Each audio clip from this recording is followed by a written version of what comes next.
आज की हमारी कहानी हॉन्टेड लाइट हाउस। राहुल का सपना हमेशा से एक शांत और एकांत जगह पर काम करने का था, जहां वह प्रकृति के बीच खुद को पा सके। जब उसे तटीय इलाके के एक पुराने और सुनसान लाइट हाउस में काम करने का अवसर मिला, तो उसने बिना देरी किए उस ऑफर को स्वीकार कर लिया। यह लाइट हाउस एक पहाड़ के किनारे स्थित था और उसके ठीक सामने विशाल और अनंत समुद्र फैला हुआ था। पहले दिन जब राहुल उस जगह पर पहुंचा, तो उसे चारों ओर की खामोशी ने चौंका दिया। आसपास कोई बस्ती नहीं थी, सिर्फ वह अकेला और वह पुराना लाइट हाउस। यहाँ काम करने के लिए उसे दिन भर बिजली के उपकरणों की देखभाल करनी थी और रात में लाइट हाउस की रोशनी को चालू रखना, ताकि समुद्री जहाज सुरक्षित रह सके। शुरुआत में सब कुछ सामान्य था। दिन में वह समुद्र की ठंडी हवाओं का आनंद लेता और रात को जब वह लाइट हाउस के ऊपर जाता, तो समुद्र की आवाजें एक अलग ही रहस्य की कहानी सुनाते। लेकिन सब कुछ इतना सामान्य नहीं रहने वाला था। पहली रात से ही राहुल को एक अजीब सी घटना का सामना करना पड़ा। रात के समय जब वह ऊपर खड़ा था, उसने देखा कि एक लड़की पहाड़ के किनारे खड़ी है। वह चुपचाप नीचे समुद्र की ओर देख रही थी। अचानक वह बिना किसी चेतावनी के पहाड़ से कूद गई और समुद्र में कहीं गायब हो गई। राहुल की सांसें ऊपर की ऊपर रह गई। उसने तुरंत नीचे जाकर लड़के को ढूंढने की कोशिश की, लेकिन उसे वहां पर कुछ नहीं मिला। राहुल ने सोचा शायद यह उसका भ्रम था, लेकिन अगले ही दिन फिर वही घटना दोहराई गई। रात के अंधेरे में वही लड़की पहाड़ से कूद गई और समुद्र में समा गई। इस बार राहुल को यकीन हो गया कि यह कोई साधारण घटना नहीं है, कुछ तो बहुत गलत हो रहा है। राहुल ने धीरे धीरे आसपास के लोगों से इस जगह की कहानियां जानने की कोशिश की। वह गांव जो इस लाइट हाउस से काफी दूर था, वहां के लोग इस जगह के बारे में ज्यादा बात नहीं करना चाहते थे। लेकिन काफी ढूंढने के बाद एक बुजुर्ग मछुआरे ने राहुल को बताया कि कई साल पहले यहाँ एक लड़की रहती थी जिसका नाम मीरा था। मीरा को एक नाविक से प्यार था, लेकिन एक दिन नाविक कहीं बाहर गया और कभी लौटकर वापस नहीं आया। मीरा हर रोज उस पहाड़ के किनारे खड़ी होकर उसका इंतजार करती थी। एक दिन उसने समुद्र में छलांग लगा दी और फिर कभी वापस नहीं आई। राहुल को लगा वह शायद मीरा की आत्मा को देख रहा था, जो अब भी अपने प्यार का इंतजार कर रही थी। लेकिन इसके पीछे की सच्चाई और भी ज्यादा डरावनी थी। कुछ हफ्तों बाद एक रात जब राहुल फिर से लड़की को पहाड़ से कूदते हुए देख रहा था, उसने कुछ अजीब महसूस किया। इस बार लड़की गायब नहीं हुई थी। वह समुद्र के ऊपर तैरती रही और फिर धीरे धीरे पानी से बाहर आई।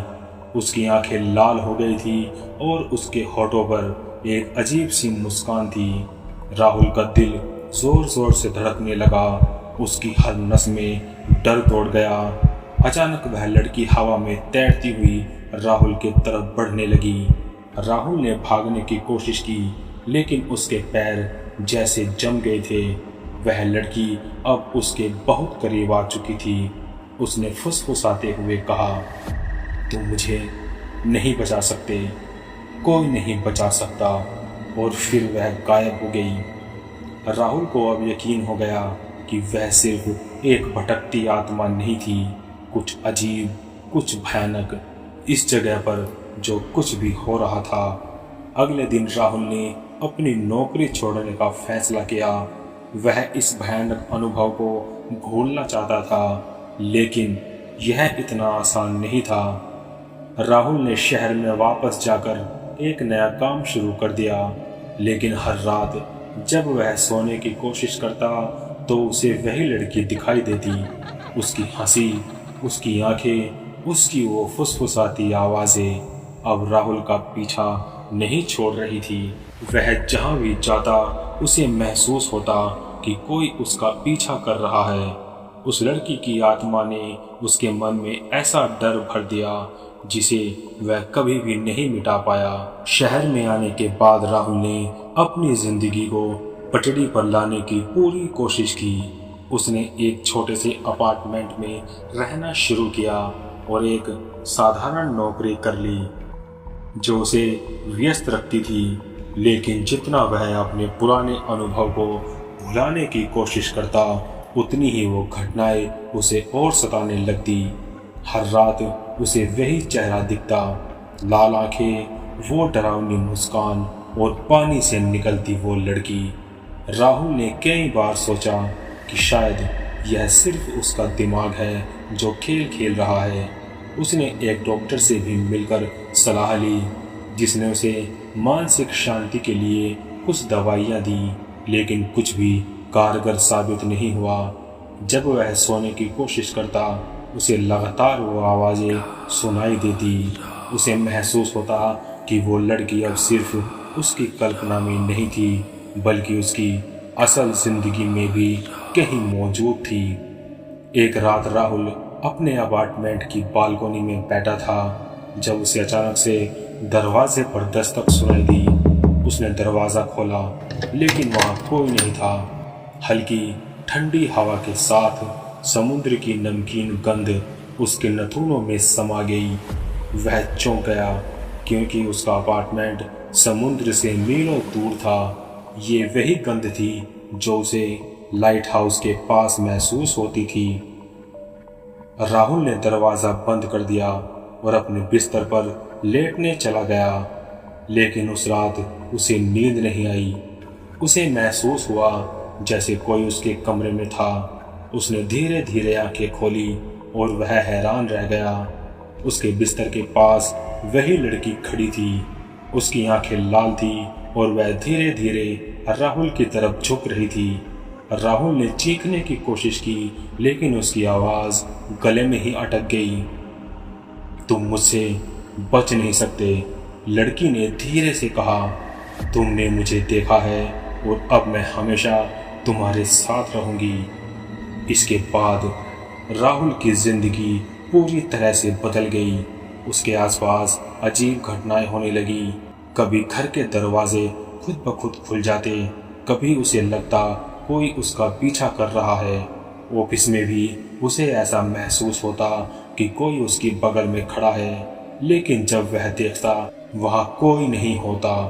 उसकी हालत दिन ब दिन बिगड़ती गई। उसने अपने कुछ दोस्तों को इस बारे में बताया, लेकिन कोई उसकी बातों पर यकीन नहीं करता था।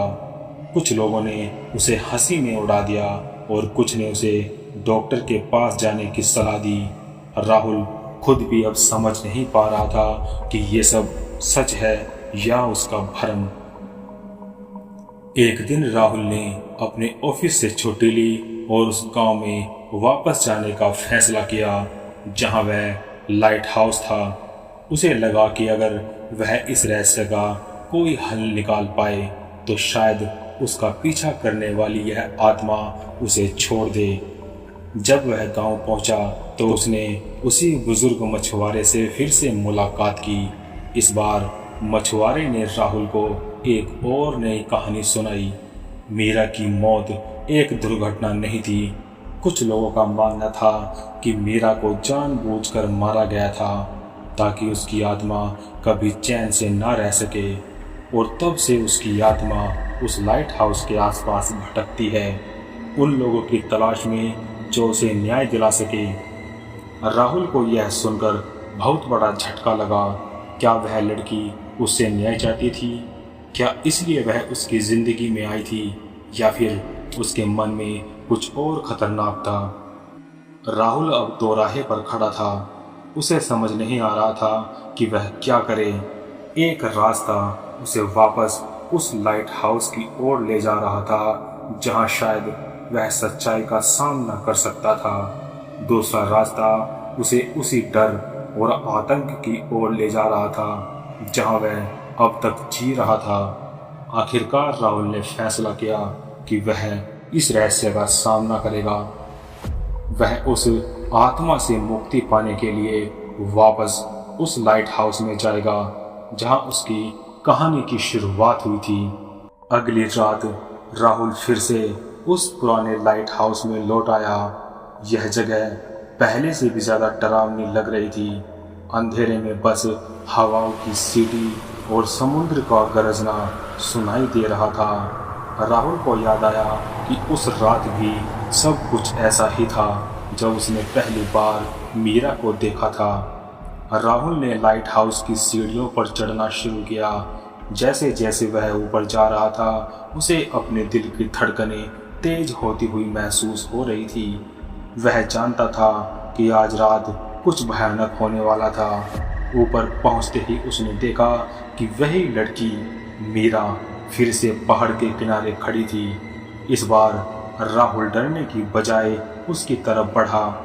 उसने अपने भीतर की सारी हिम्मत जुटाई और उस आत्मा से पूछा, तुम मुझसे क्या चाहती हो? लड़की ने धीरे से उसकी ओर देखा और कहा, मुझे न्याय चाहिए, मुझे शांति चाहिए। राहुल को अब समझ आ गया था कि उसे क्या करना होगा। उसने उस मछुआरे की मदद से गांव के लोगों को इकट्ठा किया और सबको मीरा की सच्चाई बताई। गांव के लोगों ने वर्षों से चली आ रही अफवाहें और दहशत का सामना किया और मीरा की आत्मा को उसकी मौत के लिए जिम्मेदार लोगों का पर्दाफाश करने का फैसला किया।